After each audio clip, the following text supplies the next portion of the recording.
कार्तिक मास का शुभ समय था। आकाश में दीपों की रेखा सजी थी। वातावरण में गंगा जल से शुद्धता और भक्ति की सुगंध फैली थी।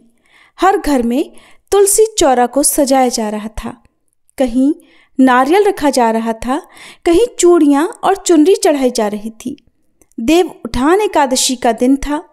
श्री हरि विष्णु योग निद्रा से जागे और उनके साथ संपूर्ण सृष्टि में मांगलिक कार्यों का शुभारंभ हुआ।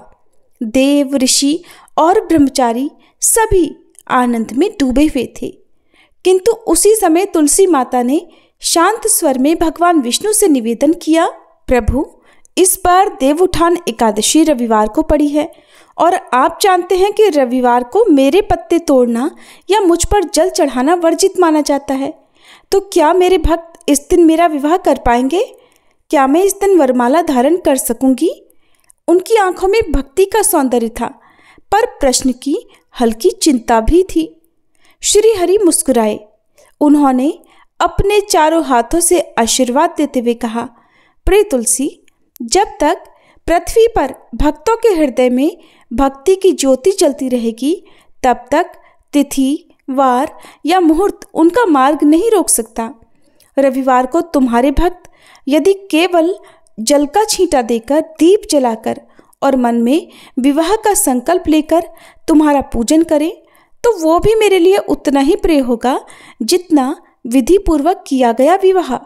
और जो भक्त सोमवार, द्वादशी, त्रयोदशी, चतुर्दशी अथवा कार्तिक पूर्णिमा को विवाह करेंगे, उन्हें भी समान फल प्राप्त होगा, क्योंकि मैं फल को नहीं, भक्तों की भावना को देखता हूँ। भगवान के इन वचनों को सुनकर तुलसी माता का मुख प्रभा मंडल से दमक उठा और उन्होंने कहा, प्रभु, तब मैं इस बार भी अपने भक्तों के आंगन में सजूंगी। फिर वे चाहे रविवार को मेरे चरणों में दीप रखें या सोमवार को मुझ पर चुनरी चढ़ाएं, मैं उनके घरों में वही आनंद और वैकुंठ तुल्य सुख लाऊंगी। भगवान विष्णु ने मंद मुस्कान से कहा, ऐसा ही होगा तुलसी, क्योंकि तुम्हारा नाम लेने मात्र से ही मेरे भक्तों के पाप जो नष्ट हो जाते हैं, और विवाह के दिन तो तुम्हारे साथ मैं स्वयं उनके द्वार आता हूँ। इस प्रकार तुलसी माता और भगवान विष्णु ने ये संदेश दिया कि देव उठनी एकादशी से कार्तिक पूर्णिमा तक जिस भी दिन भक्त सच्चे भाव से तुलसी विवाह करेंगे, उन्हें वही पुण्य और वही सुख प्राप्त होगा।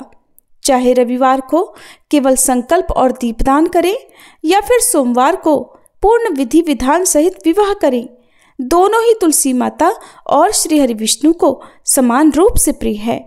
और तुलसी जी के पास बैठा हुआ हर भक्त उस रात यही अनुभव कर रहा होगा कि जैसे भगवान स्वयं कह रहे हों, जहाँ तुलसी वहाँ मैं हूँ, जहाँ भक्ति और वही वरदान है। तो प्रिय श्रोताओ, इस बार रविवार के दिन तुलसी विवाह का संयोग पड़ रहा है, लेकिन जो भक्त रविवार के दिन विवाह ना करना चाहें, वो अन्य दिनों में भी तुलसी जी का विवाह करा सकते हैं। आइए जानते हैं तुलसी विवाह के सभी शुभ मुहूर्तों के बारे में।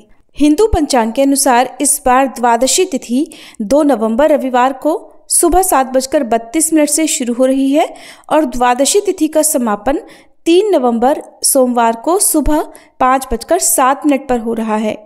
तुलसी जी के विवाह के लिए ब्रह्म मुहूर्त या फिर शाम का गोधूली मुहूर्त उत्तम माना जाता है। ऐसे में जो लोग दशमी तिथि मिली हुई एकादशी के दिन यानी 1 नवंबर शनिवार को तुलसी जी का विवाह कराना चाहते हो, वे शाम 5:36 से 6:54 के बीच में विवाह करा सकते हैं। और रविवार के दिन तुलसी जी के विवाह का शुभ मुहूर्त शाम का ही रहेगा, शाम 5:35 से 6:53 तक। और इस बार 3 नवंबर सोमवार को तुलसी विवाह के 2 मुहूर्त प्राप्त होंगे। पहला मुहूर्त सुबह 4:51 से 6:52 तक रहेगा और शाम का मुहूर्त शाम 5:34 से 6:52 तक रहेगा।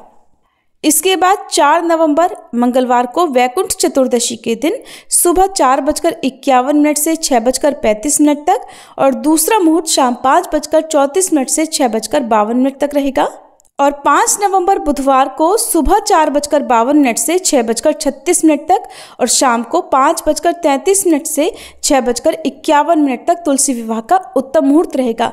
और इस दिन कार्तिक पूर्णिमा है और इसी दिन कार्तिक मास की समाप्ति भी होगी।